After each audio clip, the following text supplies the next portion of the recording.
Words have almost the power of God. This is why it is crucial never to be lazy when it comes to language.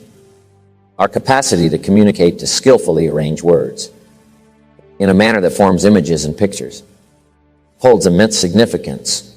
Words can be a tool to facilitate understanding, to contribute to someone's education, and to reveal aspects that were previously unseen. And here's what human words can create: the light of insight. The extraordinary power of human words lies in their ability to perform what is often referred to as the unseen magic. Imagine a scenario where someone feels incapable of achieving success, unable to see a path forward. Then you step in and share your own experiences, carefully selecting the most impactful words. As your words reach them, a transformation occurs. They exclaim, "Now I can see. Before you got here, I was blind. Before you got here, I was in the dark." But through your conversation, a newfound clarity begins to emerge. It's like the first light of dawn. This ability of human beings to bring about such profound changes through language is indeed powerful. Human beings have the unique ability by language to helping people to see. That's one of the greatest gifts you can bestow. Words are so powerful if they're framed right. Don't get lazy in learning this craft, because it can benefit you a lot, whether you're at home, in the marketplace, or in your career, even when you're working towards making your fortune. Mastering the art of communication involves understanding your feelings and emotions. As you gain more experiences, you accumulate a mix of knowledge and feelings. When it's time to speak, you can blend both of these aspects into your conversation. This combination is what gives your words the power to make a significant impact. So don't underestimate the potential of honing this craft. It's like having a valuable tool that can enhance your personal and professional life. Here's what's really powerful: words loaded with emotion. You see, this is incredibly effective because people mainly make purchases or decisions based on their emotions rather than logic. Emotions play a big role in most of the choices we make.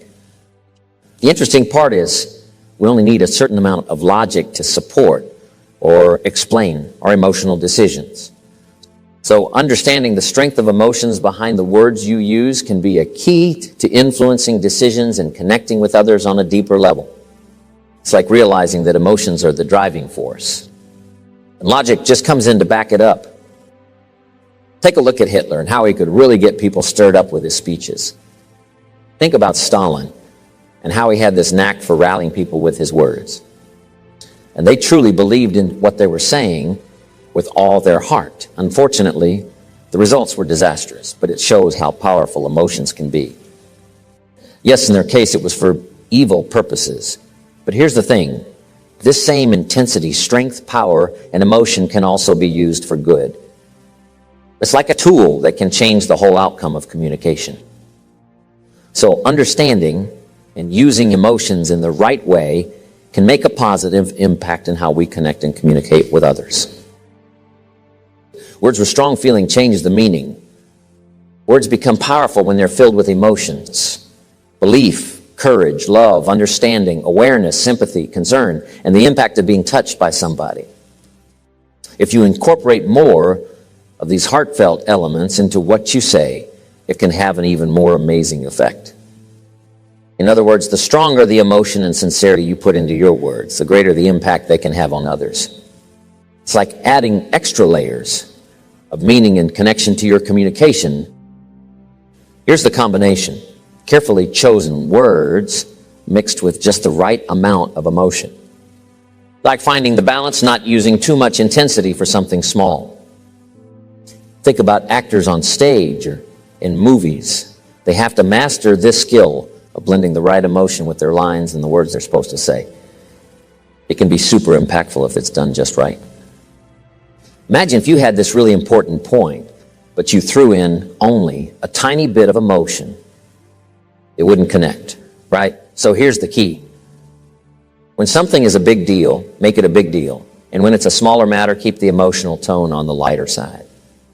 It's like an art, a craft. You have to adjust your way of talking to match the situation and the level of emotion involved so that it works and it all makes sense to the listener. Imagine this scenario. You enter the scene, and it's the perfect moment for it. The situation demands that level of emotion. You have to approach it like a skilled surgeon. Just like we trust a doctor to focus on attacking the disease rather than the patient, the same goes for handling intense situations. You need to tackle the problem, make the necessary moves, and ensure a successful outcome. Saving the day. Essentially, so what we're looking, a doctor to be very professional. You can't be reckless here. It's crucial to go after the problem without making it seem like you're attacking the person, as this is sensitive territory. Many people face serious consequences when they're not careful in these situations. Similar to a surgeon delicately handling matters of the heart, it's about navigating through intense situations with skill and mindfulness like a surgeon. Some people go after matters of the heart with a hatchet, too severe. They might not be careful enough to address the real issue and find a solution. But the main goal is to help the person in need, like saving a patient. Here's a solid approach to dealing with a problem. Admit that you faced it or are currently dealing with it. You can say, look, the reason I'm talking to you about this is because I've been through it myself. And I made some mistakes. Use yourself. One of the best illustrations is yourself. When you're trying to guide someone or give them advice, share a personal story, you could say, hey, I remember when someone really talked to me and set me straight. If that person hadn't come along, spoken honestly, and helped me out, I might have been in a really bad place. I might not even be here talking to you now. So, when I say this, I'm speaking from my own life experiences. This kind of communication is incredibly valuable because without it, you might end up causing more harm than good. Sharing your personal stories can make your advice more relatable and impactful, helping others learn from your experiences and avoid potential pitfalls. Words have incredible power. Words kill. With words, you can kill someone's dignity. You can either give life or take life by the words, so you need to be extra cautious. Now, when it comes to this emotional power, it's essential to use it wisely. Pay close attention to emotional cues, both your own feelings and those of others. When someone is going through a tough time, it's crucial to acknowledge it. You might say, John, I can understand what you're going through. I've faced similar challenges. The key ingredients here are understanding sympathy, awareness, sincerity, excitement, and a positive attitude. Incorporating these elements into your communication can make your words a source of support and encouragement. Fostering a more positive and constructive environment, it's like being tuned to the emotions involved in responding with kindness and empathy. All of us have an audience. It could be the neighbors over the fence, your community, or even your family. If you're in sales, it's the clients you talk to. If you're running a business, it's the whole business community. Everyone has their own audience. The key is to stay informed about what's going on. What you don't want to do is unintentionally turn off a large part of your audience. Take the time to understand your audience, no matter who they are. Pay attention to the impact you're making when you talk. This is crucial. Look into their eyes, observe their expressions, and analyze the dynamics between you and the person you're communicating with. Whether it's a business discussion or a casual chat, it's essential to be acutely aware of the reactions and responses of the person you're communicating with. There was a time when I struggled to understand my audience. I used to be so focused on my notes that it took me a while to look up and see what was happening around me. What's going on here? What's happening over there? Nowadays, everything moves so quickly and people don't have much time to spare.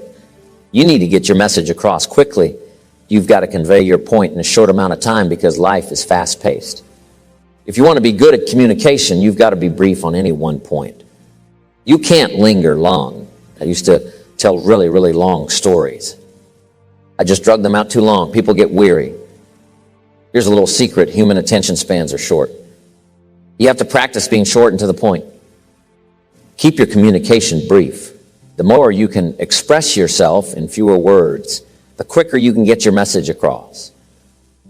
What used to take me 10 minutes, I can now say in just a minute or two. In 15 minutes, I've covered it all. It used to take me a couple of hours. Once you become really skilled with language, you can condense an idea into a shorter time frame. It's about being efficient and making sure your message is concise. So it captures people's attention and keeps them engaged. Being a good listener is essential for effective communication. It's important to let the other person talk. We all have approximately 16 hours when we're awake. Try to make the most of those 16 hours by practicing your listening skills. I emphasize practicing because listening is not always easy. However, if you make a habit of listening during the entire time you're awake, sure enough, from surprising sources comes great ideas. Mr. Shoaff posed a really thoughtful question to me. He asked Mr. Rohn, how do you influence other people? At that moment, I hadn't really pondered on that question much. He pointed out, that's obvious. Even though his words might have been a bit tough to hear, I was open to it because I knew I had plenty of room to improve and lots of changes to make.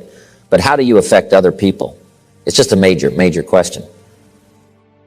To really succeed, develop an interest in two primary things, life and people.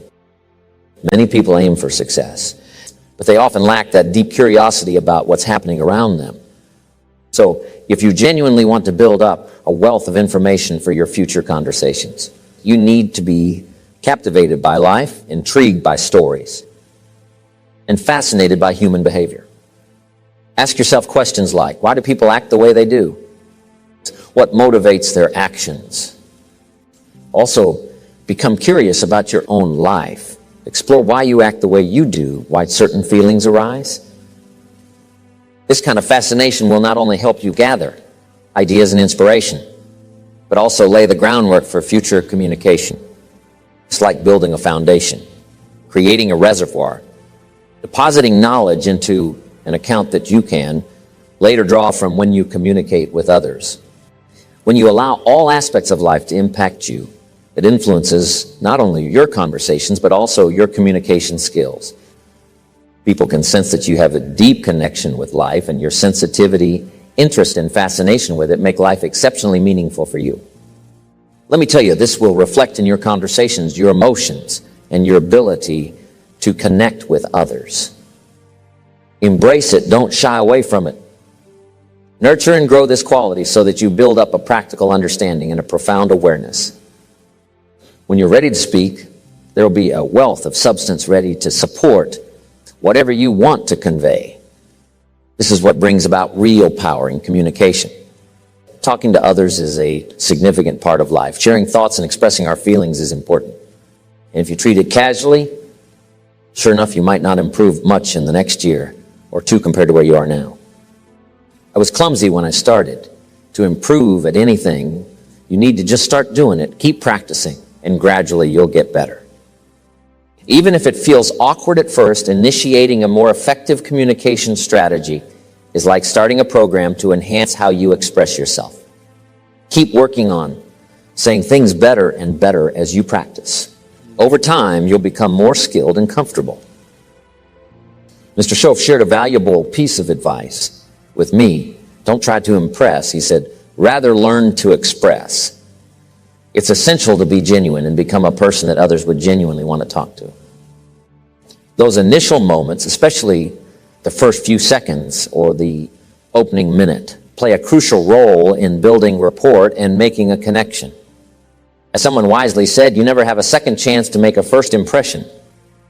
So those early moments are crucial for the process of identification and getting acquainted. It's about being yourself and creating a positive and authentic impression right from the start. We use this little mental phrase. We want somebody to say, me too. It's like when you share something that happened to you, and the other person says, the same thing happened to me, or I felt the same way. It creates a connection. Let me tell you about a time with a little Girl Scout. It's an identification story.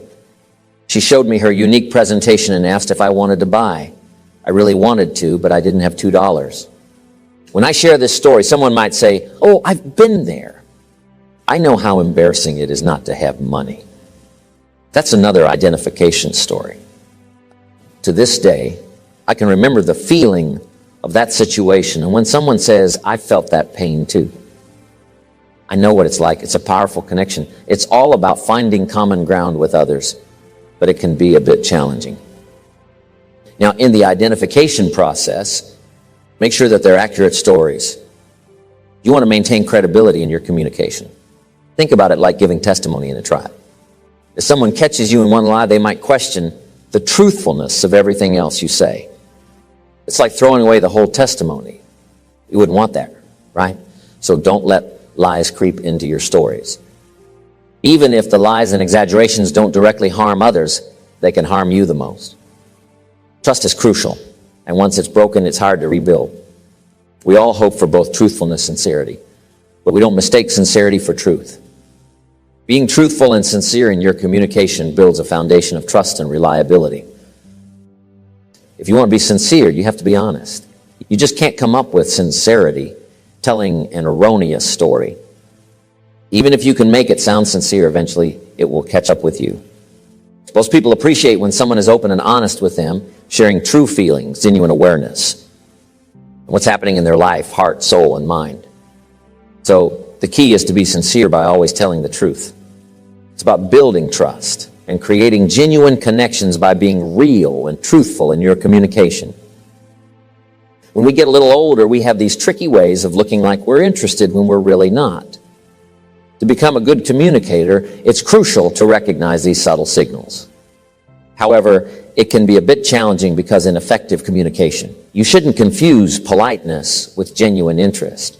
People might be courteous, but that doesn't necessarily mean they're truly interested. If you misinterpret their courtesy as genuine interest, it can impact the quality of your communication and connection. It's important to be attentive to the subtle cues and distinguish between politeness and genuine engagement to maintain effective communication. Communication involves both words and emotions. Too much is too much. For instance, in sales, talking excessively can backfire. You might talk someone into buying, but if you keep going, you might end up talking them out of it. Let's say you walk into a car showroom. The salesman doesn't need to overwhelm you with all 5,000 facts about a car because you really only need a handful of crucial details. What's the cost? Is it safe and reliable? How's the gas mileage? And what about the style and resale value? Just these few factors are usually enough to make a decision. Providing too much information can actually harm a good presentation. It's about offering just enough information to make sense and help the other person make an informed decision. There's magic in human contact. There's magic in a smile. There's magic in a handshake. When you share a smile or offer a friendly handshake, you're adding a touch of enchantment to the experience, making connections feel more meaningful and pleasant. It's a wonderful reminder of the beauty found in the simplicity of human contact. Good communication requires intentional preparation, whether you're preparing for a speech, a family meeting, or an important one-on-one conversation. It's essential to get ready for it. Sometimes this preparation takes several days, involving dedicated moments throughout each day to ensure you're fully prepared.